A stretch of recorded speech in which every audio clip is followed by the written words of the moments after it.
Hey guys, welcome back and happy Monday. All right, guys, so you know this week is going to be insane. I mean, insane in the best way. We're going to be dealing with a lot of press and a lot of excitement surrounding my exclusive sit down with Real Housewives of Salt Lake City star Mary Cosby's parents. As they tell all, it's going to be a lot. So hopefully you guys can join me for that because I'm setting it as a premiere for Wednesday, January 19th at 5 p.m. Eastern. I hope you all can join me, but that is not what we're back to talk about today. We're back to talk about this Kim K, Pete, Kanye situation because this is kind of the gift that keeps on giving.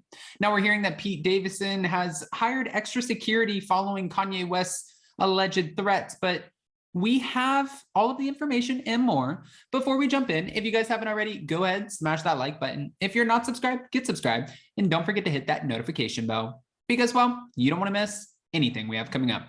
With that, let's jump right in. It's time for all your binge-worthy pop culture news. Welcome to Up and Adam.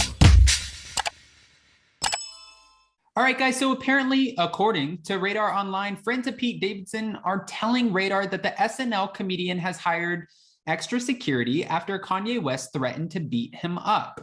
Pete isn't worried about Kanye, but he is concerned about the massive fan base that Kanye has. His devoted followers listen to his songs and act upon them. That's why Pete is now using security. Okay, until recently, Pete never had security with him when he was out and about, even when he was engaged to Ariana Grande. But dating Kim Kardashian is a totally different level of fame. Pete is now a superstar, which comes with the price, a superstar. You know, I'm not going to go in on Pete anymore. They call him a tripod. We can automatically assume what that means. I don't understand how he gets some of the most famous women in the world, Ariana Grande, Kim Kardashian, Kaya Gerber.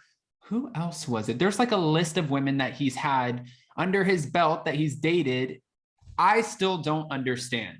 But okay, now we're calling him a superstar. As much as he still wants to be low-key and hang with his friends, the reality of his situation has changed. Now, Kanye West, who changed his name to Ye, recently rapped, "God save me from that crash just so I can beat Pete." No.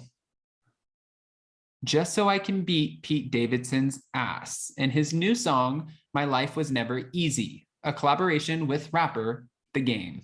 Now, they said that Pete isn't taking any chances. Whenever he is out with Kim, they use her security. But now Pete needs his own security when he is out alone. He is still Pete, but now Pete comes with a 6'1", 220-pound security guard.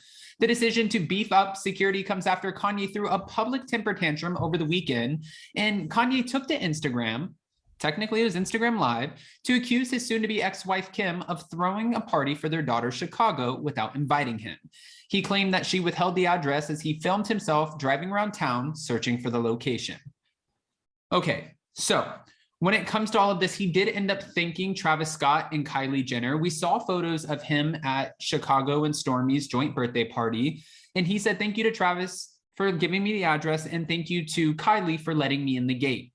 I don't know if Kim necessarily tried to lock him out, but also if Pete's not there, this is such a public mess. I feel like at the end of the day, even, navigating this interview with Mary's parents, one thing and one reason I wanted to do this interview was because there's multiple sides to every story. There's your side, this side, and the truth. For Kim and Kanye, this is such a public divorce. I mean, Kim is one of the most famous women in the world at this point, whether you like it or not. And I know a lot of people don't like the Kardashians. They're like, what are they famous for? Those are the Kardashians. You can say whatever you want all day. I'm a huge Kardashian fan, but they're not going anywhere. They're here to stay. They're going to be on Hulu. Their brands are altogether worth over a couple $1 billion. They're doing the damn thing.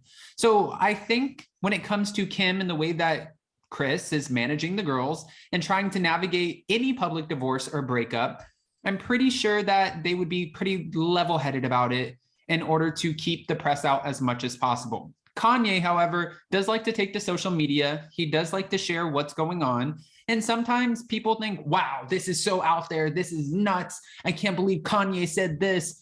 I don't know why he would say in a line that God saved him from the crash just so he could beat Pete Davidson's ass. But if that's how he's feeling, music is a way to express yourself. This is his art. It's already out there.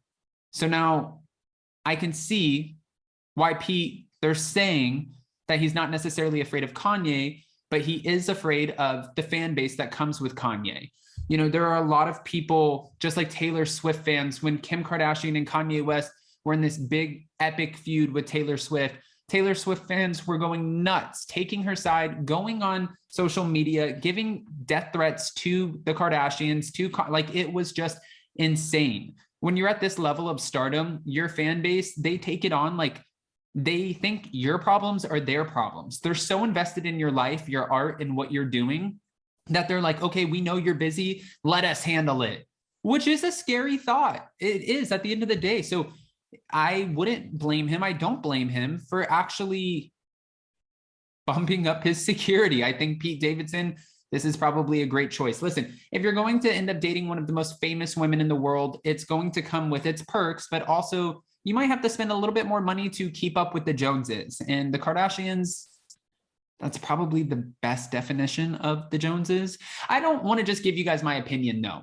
I do have a couple questions for you because at the end of the day, this doesn't make sense to me. What do you think about Kim Kardashian dating Pete Davidson? And how do you feel about Kanye West's reactions? Kim's not really reacting to the fact that Kanye is doing photo shoots and Interview Mag and running around with Julia Fox, kissing her at Hollywood hotspot Craig's. She's not saying anything. She only acknowledged one thing, and it was the fact that Julia Fox said she's a fan of the Kardashians. And she said, if I have to co-parent, if my ex-husband is going to date someone, I would rather than be a friend or a fan of the show than someone who obviously doesn't like us, because it's going to make her and this whole co-parenting situation, navigating this so much easier. I'm sure at this point, Kim is probably unbothered by what Kanye's doing. It seems like he's trying to get her attention, and he has voiced this before, even at a concert where Drake was there, saying that he just wants to get his wife back. He wants to fix everything that happened. I just think at this point, it's a little too late and she's moving on. I think that there were so many moments with Kanye announcing his run for president and putting out some of their personal business. They couldn't control it. And Kris Jenner, that's one thing she's good at, is usually controlling the narrative that surrounds her girls. She makes sure that nothing is going to be too scandalous. Usually that could be damaging to the brand. They don't always have control over everything. For example, Tristan Thompson getting another woman pregnant, they kind of have to deal with that as it goes. But if they can control it, bet your ASS, that is exactly what they'll do. Now, again, I don't want to just give you my opinions. Guys, go ahead and comment below. Let me know what you think. And before you go, don't forget to smash that like button. If you're not subscribed, get subscribed. And don't forget to hit that notification bell because, well, you don't want to miss anything we have coming up. With that, we'll see you next time, probably on Wednesday, January 19th at 5 p.m. for the full interview. I love you guys. See you soon. Bye.